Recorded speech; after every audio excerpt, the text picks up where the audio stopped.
There were a ton of people tuning in, rooting against us for one reason and one reason only. It's because of my vaccination status. I realize that I've been divisive this season by my vaccination status and by my willingness to talk about it and to talk about the research I've done and my own opinions.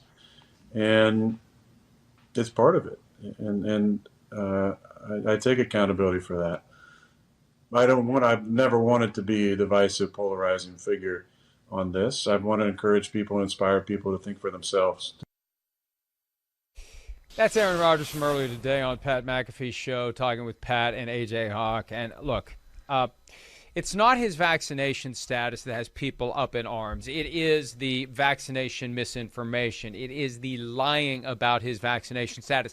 He acts like that never happened, and I understand why he would want to do that, but he lied about his vaccination status. He knew what he was doing. He played a stupid-ass word game. Well, I think I'll just say immunized, and maybe nobody out here is smarter than me and willing to say, does that mean vaccinated? Wait a minute, Aaron, you're not trying to pull a fast one here, are you, and make us think that immunized actually means vaccinated when you haven't been vaccinated? I mean, get the hell out of here with that. That's childish. That's what he was, and that's why a lot of people are turned off to him. It turned me off. I mean, I'm capable of saying I think he's a great quarterback and a complete ass.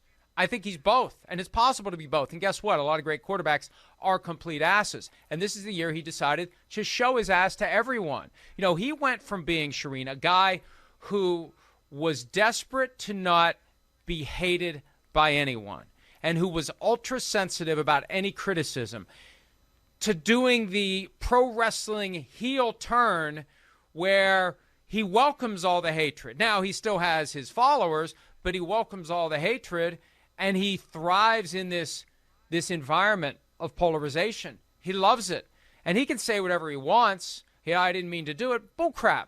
You're smart enough to know what was going to happen. I feel like he's a troll in certain respects, where he says things and does things to get a certain reaction out of people. And I'm starting to think he's going to get a career in politics because, frankly, he's acting a lot and sounding a lot like a guy who, as of a year and a few days ago, was president of the United States. Well, and it was a complete 180, as you said, from, 2 years ago, maybe, and then he became outspoken on so many things, and it is the misinformation. But, Mike, let's be realistic. I don't think anyone hates Tom Brady. They may root against him because he plays for the Packers. Packers fans still are going to root for Aaron Rodgers, right? They're still going to root for Aaron Rodgers to lead the Packers to a championship. That's not going to change your fandom, I don't think. I haven't heard of any Packers fans saying, I'm not a Packers fan anymore because Aaron Rodgers is our quarterback and I'm against what he thinks of vaccines. I also haven't heard any Cowboys, Raiders, Steelers, Vikings, Bears fans say, I hate Tom Brady. I keep saying Tom Brady. I hate Aaron Rodgers just because he's against the vaccines. They hate Aaron Rodgers and root against Aaron Rodgers because he's a quarterback of the Packers. They don't want the Packers to win. That's the bottom line. That's why most people root against Aaron Rodgers, is because he plays for the Packers. They have a different team that they root for. And in some ways, frankly, the Packers are kind of like the Cowboys. You either love them or you hate them, and you're going to root for them or you're going to root against them. And Aaron Rodgers is the quarterback of that team.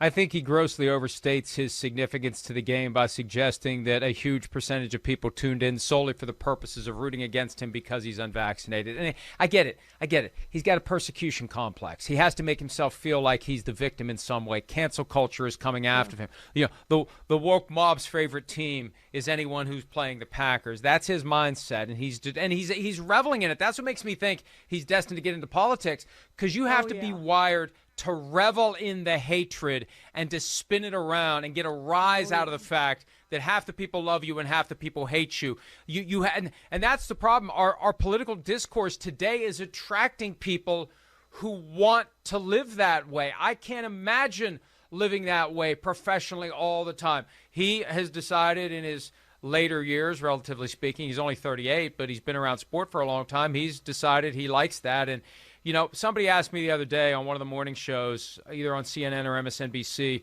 what his legacy will be. And his legacy is unwritten, because he's not just going to go away like other quarterbacks. He's going to be around. And he has said before he doesn't want to do sports broadcasting. I think he'll have a podcast. He'll do something. If he sees Pat McAfee making $30 million a year from FanDuel to do 3 hours a day, Aaron Rodgers will do 3 hours a day. I mean, he's only making $33.5 million right now, and he plays football, for crying out loud. He sees where you can, if you're willing to manipulate people, and that's the other part of me too that makes me think this isn't sincere, that that's not how he really is, that he's being a troll, because he sees a path to Joe Rogan's status. He sees a path to the status of the person who speaks to a certain segment of society that will consume every word that he says and will follow him blindly. We got so many of these personalities today that people who are supposedly independent-minded and free-thinking will follow wherever they take them. It is a sad commentary on where we are as a people, that there are these personality cults that have popped up everywhere. It's with Joe Rogan. It's with McAfee to an extent. It's the Barstool dynamic. It's Trump,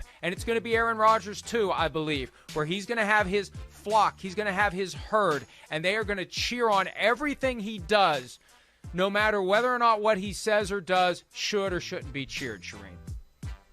Well, and he had the interview with ESPN, I think it was last week, and they started talking about books, right? And he had a book behind him, and he had talked about that book, I think, with McAfee, and he said, I never read the book. Like, he was just saying stuff to prompt people to come at him. I mean, so that's the kind of thing that you're talking about, Mike, is just this trolling of things that he may or may not truly believe. So, yeah, there's a lot of that, and I'm not going to be surprised at all if he goes on and to a political career of some sorts.